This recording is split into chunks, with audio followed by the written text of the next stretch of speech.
5ই August আমি কি ইচ্ছে করে পালিয়ে গিয়েছিলাম, নাকি আমাকে তাড়িয়ে দেওয়া হয়েছিল? আমি মনে করি এই সত্যটা আপনাদের সকলে জানা প্রয়োজন।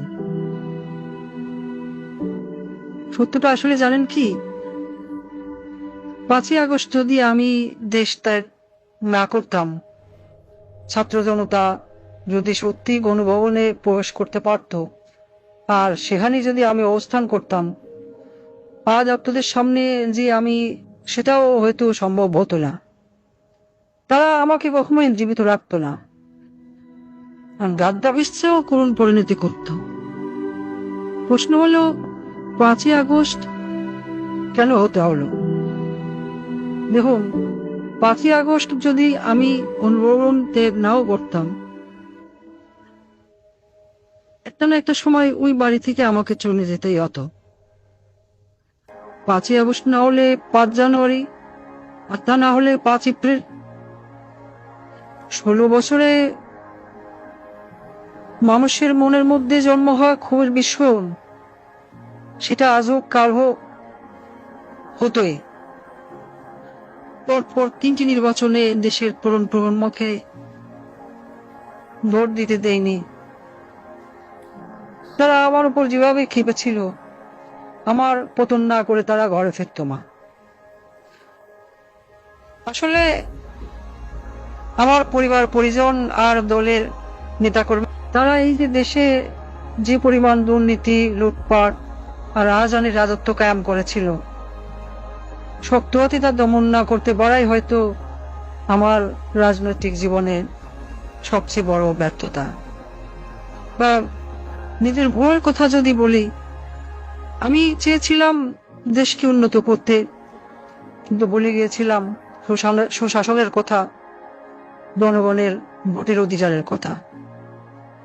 কিন্তু প্রশ্ন হলো, ঘৃণা কি শুধু আমার একার প্রাপ্য?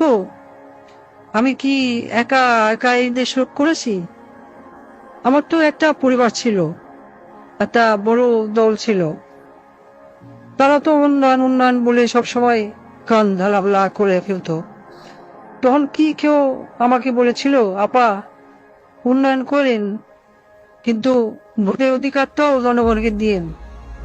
কেউ বলেছিল? আমি এত বড় ভুল পথে চলে গেলাম, আমার পরিবারের কোনো সদস্য আমাকে কোনদিন একবারের জন্য বলেছিল? কেন? আমি কি শুধু তাদের কাছে টাকা কামাই করার মেশিন ছিলাম? আমাকে ব্যবহার করে শুধু আমার বলে নেতা কর্মীরা পয়সা কামিয়েছে তা কিন্তু না।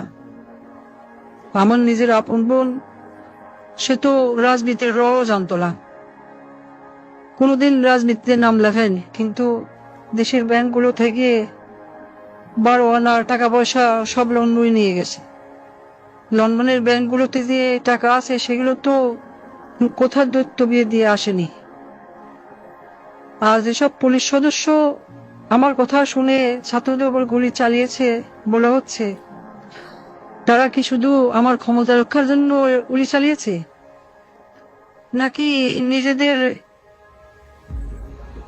সম্পদ রক্ষার জন্য গুণ খুন চালিয়ে সম্পদ যেভাবে কামাচ্ছিল তা যেন চালাতে পারে,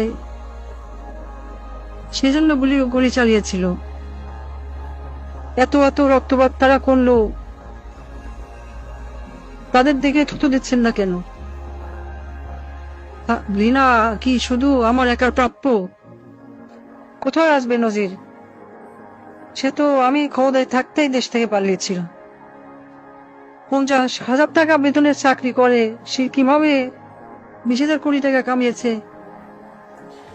হ্যাঁ, আমার ব্যর্থতা, আমার ক্ষমতা ব্যবহার করেই তো এরা এত সম্পদের মান হয়েছে। দেওয়ার প্রশ্ন, যত সব ঘৃণা, সব কি আমার একারই প্রাপ্য?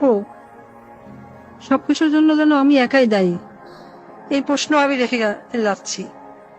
পরমাণু বিদ্যুৎ প্রকল্পে $12 বিলিয়ন থেকে আজ $2 বিলিয়ন আত্মসাতের অভিযোগ উঠেছে।